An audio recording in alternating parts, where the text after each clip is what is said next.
When James stumbles across a strange building in the middle of the forest, his curiosity is immediately piqued when he figures out that it has no doors or windows. With a lot of effort, he managed to get a look into the structure and see what is going on inside. But moments after this, he starts running away from it as fast as he can. Only when he is at a safe distance does he call the police for help. The police had made their way to the still very frightened James as fast as they could. What he claimed to have seen was so worried that the officers felt like there was no time to lose. And as it would turn out, they were right with this assumption. The officers surround the building, and one of them places the ladder they brought with them. With his weapon in hand, he climbs up, and with only one look through the opening, he starts making his way inside.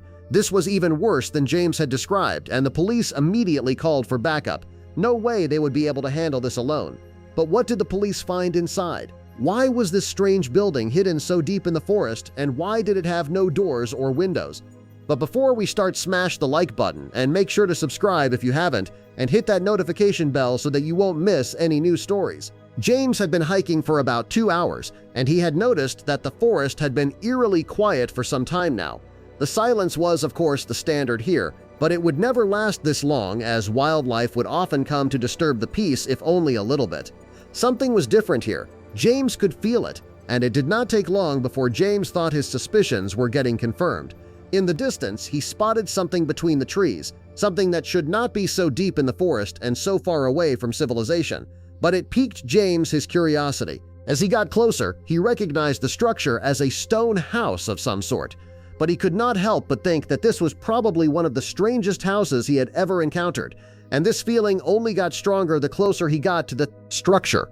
While James had first mainly been stunned by the location of this building, now he also started to notice other things. He was, for example, very surprised by the good condition of the building, even though it would be easy for it to be worn down by the forces of nature around it. The building also did not seem that old. The building style was maybe a bit more on the classical side of things, but the materials could be used for any 21st century home. But everything faded in comparison to the most shocking thing about the building. As far as James could tell by walking around the building quickly, there was no feasible way of getting into it. There were no doors or windows on the building whatsoever.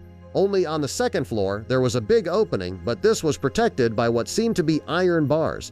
Why did anybody make a building that you could not get into? What could be the possible purpose of a place like this, especially all the easy out here in the middle of the woods? James had so many questions, but also had a way of answering them. He needed to get a look through the big hole in what he thought was the front of the building, but seeing as it was on the second floor, he did not have a good way of getting up there.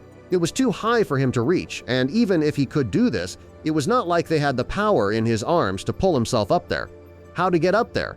James looked around for anything that could lift him high enough to see inside, but the recent rain had ruined almost every fallen branch. The forest offered him nothing sturdy, nothing safe, and nothing that looked like it could hold his weight. So he made a choice he hated. He cut a thick, healthy branch from a nearby tree, dug its end into the soft ground, and leaned it against the stone wall. It was not a ladder. It was barely a plan. But curiosity had already pulled him too far to turn back now. Think about that for a second. Alone in a silent forest, climbing a branch toward a windowless house that should not exist, James climbed slowly. The branch bent. His shoes slipped. But finally, he reached high enough to peer through the barred opening. At first, his brain refused to understand what he was seeing. Inside, the place was not abandoned. It was cold, clean, and filled with machines. Rows of equipment hummed in the darkness. Cables ran along the walls. Air conditioning units pushed icy air through a room hidden deep in the woods. And then James realized something even worse. Someone was inside. Not a ghost, not an animal, a person. Before James could move, a voice exploded from within the building. He had been seen. The shock knocked the strength from his body, and he slipped from the branch. He hit the ground hard, shoulder first. Pain shot through him, but fear moved faster. From inside the house came frantic movement, as if someone was rushing to hide what James had just discovered. James did not wait to learn how that person would get out. He ran. Only when he reached a spot where he could still see the building through the trees did he stop. His breath came in bursts, his shoulder throbbed, his hands shook as he called the police. And here is where the story could have ended with disbelief. Because at first, the police did not believe him. A house with no doors, no windows, machines inside, a hidden man shouting from the darkness. It sounded impossible, maybe even delusional. Then James sent photos. Everything changed. The officers checked the location and realized the problem immediately. Reaching James by foot would take hours, driving through the terrain would take nearly a full day, and if what he described was real, whoever was inside would have more than enough time to vanish. So they made the call, a helicopter. 5 officers were flown over the forest. From above, even they could not see the building at first. The trees swallowed it completely. Only as they dropped lower did the stone shape reveal itself, hidden, protected, waiting. The helicopter left the officers behind, ready to return if things went wrong. James was still pale. He pointed to the only way in, the upper opening. He had watched the building the whole time, and he believed the man was still inside. But there was a detail none of them could shake. If the building had no entrance, how had anyone gotten in? The officers surrounded the structure. 2 of them managed to look inside, and what they saw confirmed James had not imagined a thing. Machinery filled the room, but there was almost no sign of people. No obvious living space, no clear purpose. Just equipment, cold air, and the sick feeling that something had been erased minutes before they arrived. Then they went in, weapons drawn. The first thing they noticed was the chill. The second was how modern everything looked. The inside had been renovated, wired, and maintained. This was not a forgotten ruin. This was a working operation disguised as an impossible building. But what kind of operation needs no doors? The officers found industrial air conditioning units, high-powered systems, and evidence of electricity being pulled into a place that should have been dead. They also found signs of a hurried cleanup, surfaces wiped, items moved, evidence missing. The man James had seen was gone, or so they thought. The captain called for specialists, but waiting would give the suspects time, so the officers kept searching, room by room, corner by corner. Then one officer stepped in the wrong place, and the floor gave a dull thud, a trap door. It had not been secured properly. Underneath was a stairway leading down into darkness. The answer had been beneath their feet the entire time. The house did have an entrance. It was just never meant to be seen. The officers descended with their weapons ready. The tunnel stretched farther than expected, carrying them beneath the forest. After several tense minutes, they reached another hidden structure connected by the passage. The second door was newer, stronger, and locked. Then they heard movement, not above them, not behind them. On the other side, someone was still there. The officers waited until the latch shifted, then they burst through.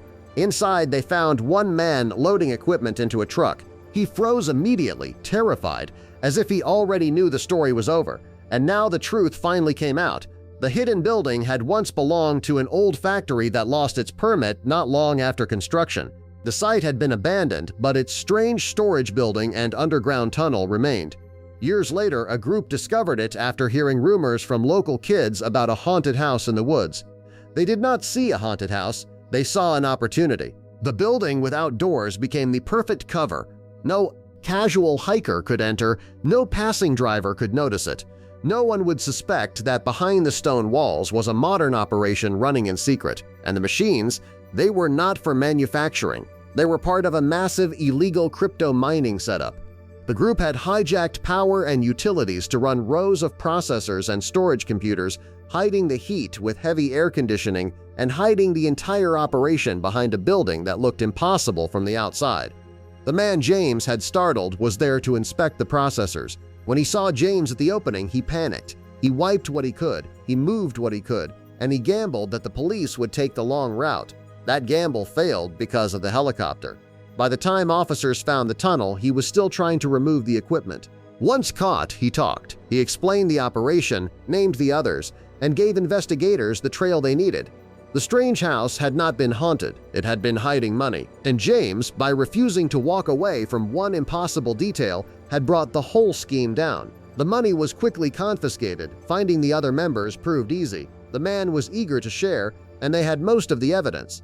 The case went to trial, and all their illegal profits were confiscated and repossessed by the state. James was rewarded with a front-row spread and commendation for finding and reporting the case.